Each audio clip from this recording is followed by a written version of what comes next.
Hello 12th class student, this is Meg Khurana with a new video on electrostatics. In the last video we have discussed about Gauss law and their applications. हमने कुछ videos में last हमने यही study किया था, electric flux के बारे में भी स्टडी किया था। अब हम इस वीडियो में इलेक्ट्रिक फ्लक्स और गॉस लॉ पे बेस्ड कुछ क्वेश्चन करेंगे और वो क्वेश्चन न्यूमेरिकल्स हम आज डिस्कस करेंगे। तो आपके सामने फर्स्ट न्यूमेरिकल आपकी स्क्रीन पर है जो मैं आपके सामने डिक्टेट कर रहा हूँ, that is consider a uniform electric field is equal to 3 into 10 to the power 3 I cap Newton per coulomb. This is electric field, uniform electric field is there. ठीक है, what is the flux of this field through a sphere of 10 centimeter on a side whose plane is parallel to the yz plane? इस field का flux क्या होगा through a square of 10 centimetre side, एक square जो 10 centimetre side का है जिसका plane yz plane के पैरेलल है। कैसे किसके पैरेलल है? yz प्लेन के पैरेलल। ठीक है, तो हमें क्या निकालना है?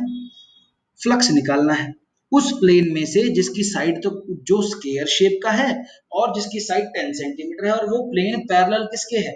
yz प्लेन के। अगर इलेक्ट्रिक फील्ड ये है, इलेक्ट्रिक फील्ड दे रखी है 3 into 10 to the power 3 I cap. यहाँ आई कैप का मतलब है electric field is along x axis. किस एक्सिस के अलोंग है? एक्स एक्सिस के अलोंग है, जो आपको डायग्राम में शोन भी है कि इलेक्ट्रिक फील्ड एक्स एक्सिस की तरफ जा रही है। तो ये एक्स एक्सिस हो गई, ये ऊपर की तरफ वाई एक्सिस हो गई, और अगर मैं इसको जेड एक्सिस बनाना चाहूँ तो बाहर की तरफ आएगी, यूं ऐसे, है ना। तो यहाँ पे शो नहीं है तो आप कंसीडर करें दिस इज जेड एक्सिस। अगर ये जेड एक्सिस है तो ये वाई और जेड ये वाला प्लेन हो गया बेटा, वाई जेड प्लेन।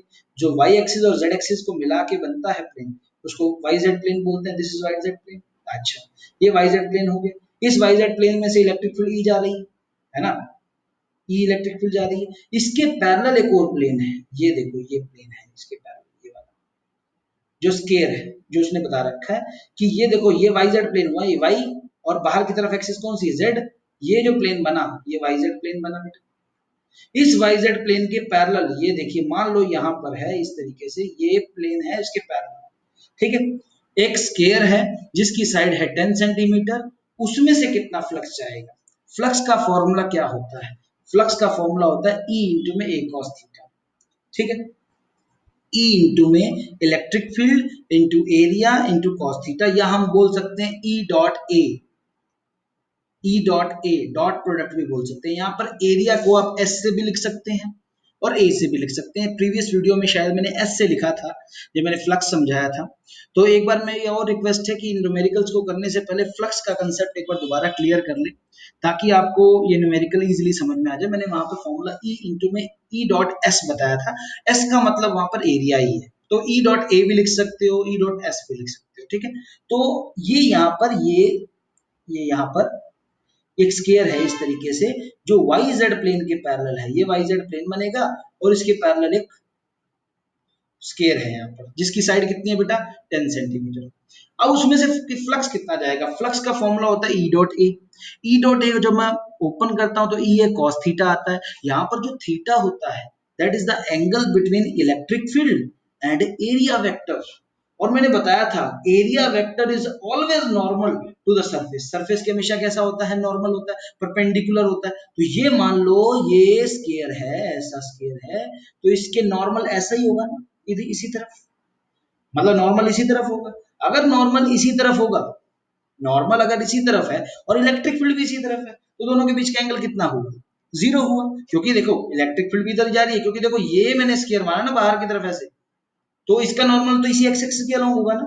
नॉर्मल मतलब परपेंडिकुलर, जो एरिया वेक्टर होता है, एरिया वेक्टर इसी तरफ, इलेक्ट्रिक फील्ड भी इसी तरफ, तो इलेक्ट्रिक फील्ड और एरिया वेक्टर के बीच का एंगल कितना हुआ? जीरो हुआ।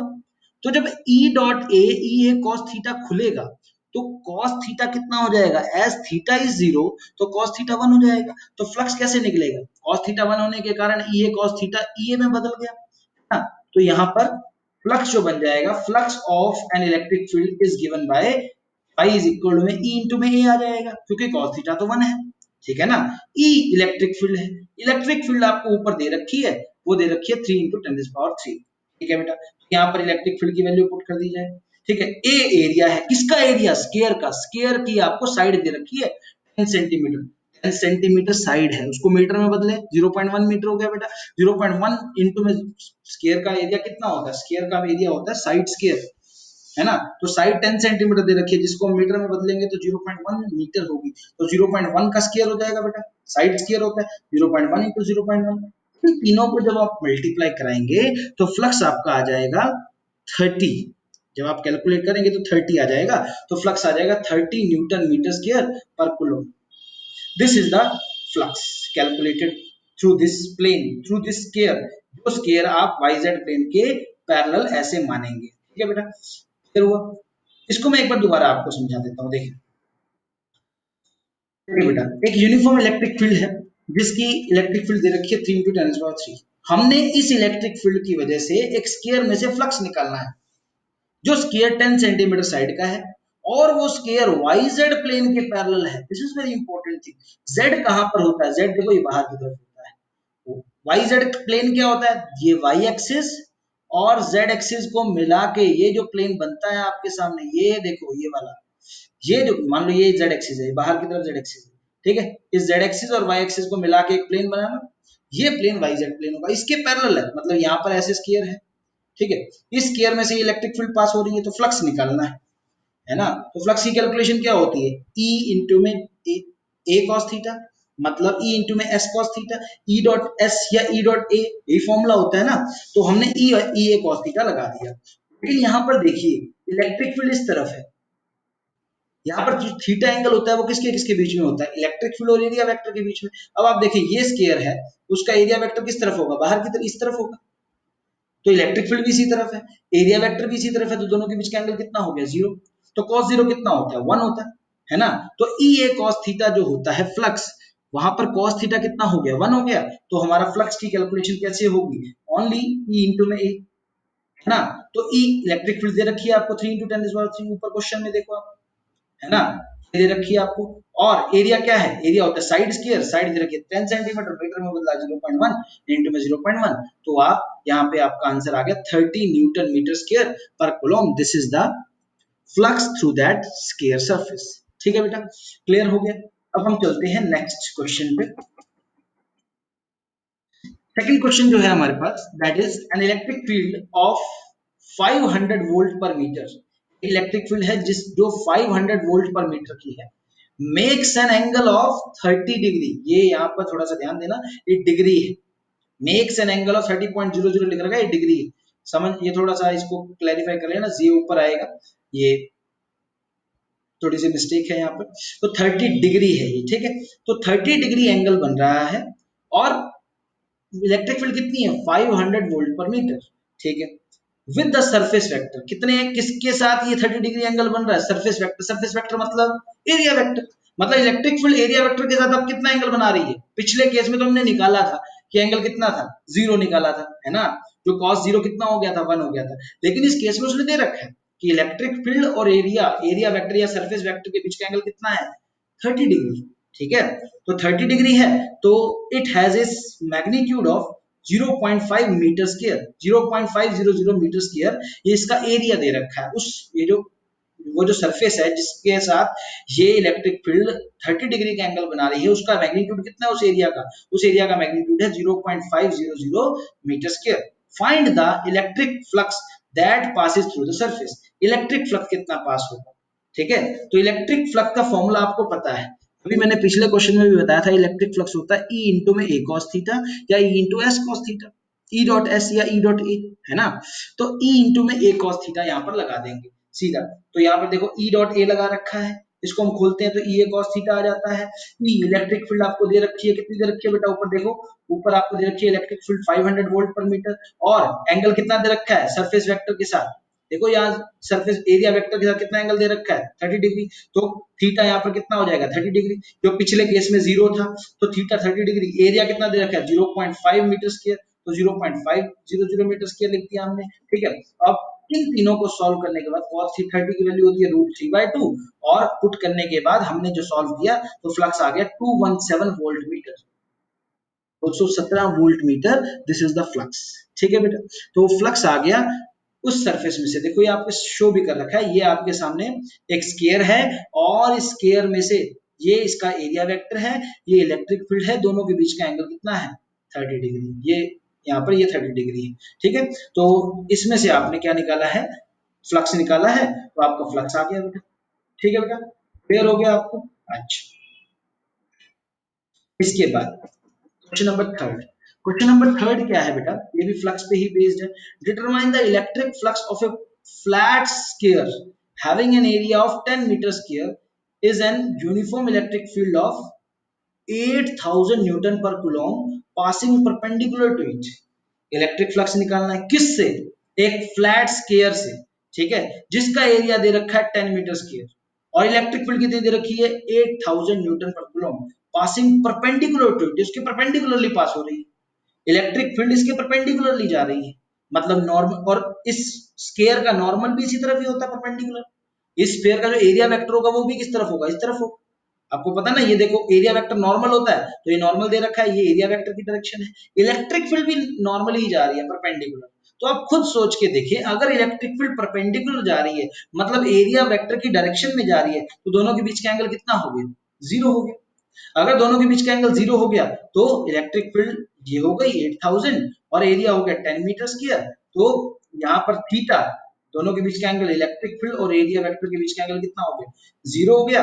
तो थीटा जीरो होने के कारण, क्योंकि दोनों एक ही डायरेक्शन में है ना, इलेक्ट्रिक फील्ड भी परपेंडिकुलर है और एरिया वेक्टर तो होता ही नॉर्मल है हमेशा परपेंडिकुलर, तो दोनों के बीच का एंगल कितना हो गया, जीरो। दोनों एक ही डायरेक्शन में हुए, दोनों एक ही डायरेक्शन में हुए तो थीटा जीरो हो गया, क्योंकि फ्लक्स का फॉर्मूला क्या होता है, ई ए कॉस थीटा। तो थीटा जीरो हो गया तो कॉस थीटा कितना हो गया, वन हो गया। तो कॉस थीटा वन होने के कारण यहाँ पर देखिए फ्लक्स हमने निकाल रखा है ई इंटू में ए कॉस थीटा। ई आपने ये ले लिया, देखो ये दे रखा, और ए आपको 10 दे रखा है, तो ई इंटू में 10 इंटू में कॉस थीटा।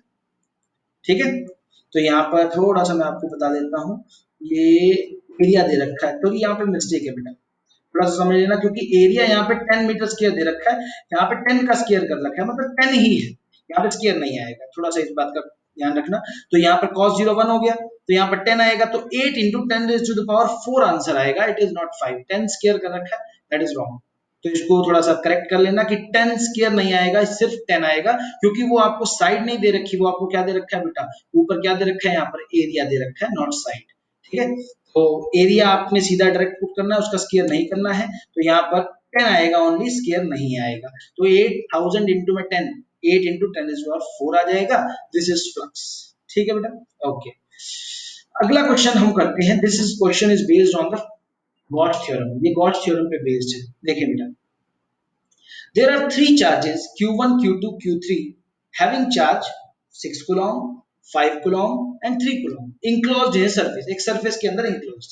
ठीक है, find the total flux enclosed by the surface, total flux कितना होगा इस surface में से, total flux enclosed by the surface, flux कितना जाएगा इस सरफेस में से।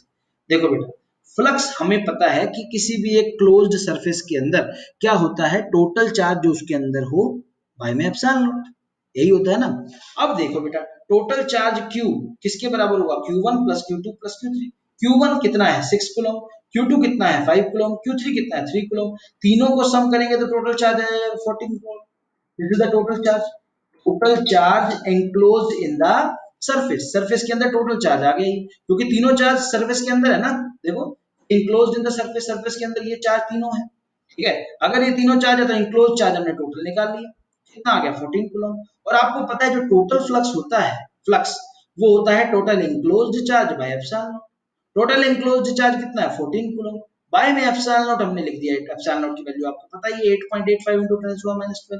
तो जब हमने इसको सॉल्व किया तो फ्लक्स जो आ गया वो आपका आ गया, आपके सामने आ गया 1.584 न्यूटन मीटर स्क्वायर पर coulomb, this is the flux. ठीक है बेटा, तो मैं आपको दोबारा बता देता हूँ, यहाँ पर हमने गॉस थ्योरम लगा रखी है। गॉस थ्योरम ये कहती है कि किसी भी एक क्लोज सरफेस में से जो भी फ्लक्स निकलेगा वो 1/एप्सिलॉन नॉट टाइम्स होगा टोटल चार्ज इंक्लोज्ड के, टोटल चार्ज इंक्लोज्ड के। अब यहाँ पर आप देख रहे हैं कि आपके सामने तीन चार्ज है, Q1 है, देखो ये रहा Q1, Q2 है और Q3 है, तीन चार्ज है बेटा, और इनकी वैल्यू दे रखी है। तो तीन चार्ज की वैल्यू दे रखी है, तो टोटल फ्लक्स निकालना है। तो टोटल फ्लक्स क्या होता है, total charge enclose by epsilon. तो टोटल चार्ज इंक्लोज कितना है, टोटल चार्ज इंक्लोज है Q1 plus Q2 plus Q3 और हमारा आ गया 14 coulomb, this is the total charge. Total charge enclose आ गया। और टोटल फ्लक्स क्या होता है, total charge enclose by epsilon naught. Total charge enclose हो गया 14 बाय में एप्सिलॉन नॉट 8.85 into 10⁻12। हमने इसको निकाला और आपका फ्लक्स आ गया 1.584 न्यूटन मीटर स्क्वायर पर coulomb. This is flux through this surface. ठीक है बेटा, तो ये आपका गॉस थ्योरम पे बेस्ड एक आपको क्वेश्चन करना है। अगला क्वेश्चन देखें बेटा, फिफ्थ क्वेश्चन। फिफ्थ क्वेश्चन आपके सामने है, A uniformly charged conducting sphere, एक कंडक्टिंग स्फीयर है जिसका 2.4 मीटर डायमीटर है, has a surface charge density of 80.0 micro coulomb पर मीटर स्क्वायर। माइक्रो कूलम पर, माइक्रो का मतलब 10 रेज टू द पावर -6 होता है। ठीक है, तो ये सरफेस चार्ज डेंसिटी दे रखी है 80.0 माइक्रो कूलम पर मीटर स्क्वायर। पहला पॉइंट क्या निकालना है, find the charge on the sphere. Sphere के ऊपर टोटल चार्ज कितना होगा। ठीक है, दूसरा पॉइंट क्या निकालना है बेटा, total electric flux living the surface of the sphere. Sphere के सरफेस से कितना फ्लक्स निकलेगा। ठीक है, ये दूसरी चीज है। चार्ज निकालना है और टोटल फ्लक्स निकालना है कितना लीव करेगा। ठीक है, तो अब देखिए, तो आपको चार्ज निकालना है। आपको दे रखा है डायामीटर किसका, उस सरफेस का डायामीटर दे रखा है 2.4, उससे आप रेडियस निकाल लेंगे। रेडियस होता है डायामीटर बाय 2। डायामीटर कितना है 2.4 बाय में 2, इसको आप सॉल्व करेंगे 1.2 मीटर क्या आ गई, radius of the sphere. Radius आ गई स्फीयर की। अच्छा, रेडियस आ गई तो सरफेस चार्ज डेंसिटी जो आपको दे रखी है वो 80 माइक्रो कूलम पर मीटर, माइक्रो को हमने कन्वर्ट कर लिया 10⁻6 लिख -6 लिख दिया। ठीक है, तो सरफेस चार्ज डेंसिटी दे रखी है। सरफेस चार्ज डेंसिटी होता क्या है, सरफेस चार्ज डेंसिटी होती है चार्ज अपॉन एरिया।